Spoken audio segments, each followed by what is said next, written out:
How to use virtual desktops on Windows 11. Virtual desktops allow you to create multiple desktops on a single monitor, each with its own set of open windows and apps. This is helpful for organizing work, entertainment, and other activities into separate spaces without cluttering your main desktop. How to use virtual desktops in Windows 11. Accessing virtual desktops, Task View button. There's a new button in the taskbar to overlapping rectangles called Task View. You can click this to open the Virtual Desktop Manager.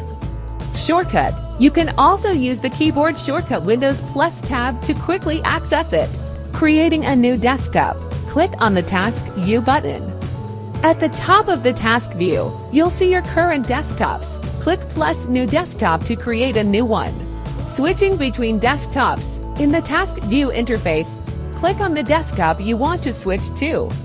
Alternatively, use the keyboard shortcut Windows plus Ctrl plus left, right arrow to cycle through your open desktops.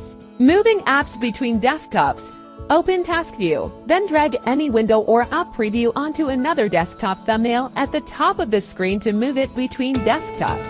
Customizing desktops, renaming desktops. Right-click on a desktop thumbnail in Task View and choose Rename to give it a custom name like Work, Gaming, or Personal. Different wallpapers. Windows 11 also lets you set different wallpapers for each virtual desktop, helping you visually distinguish them.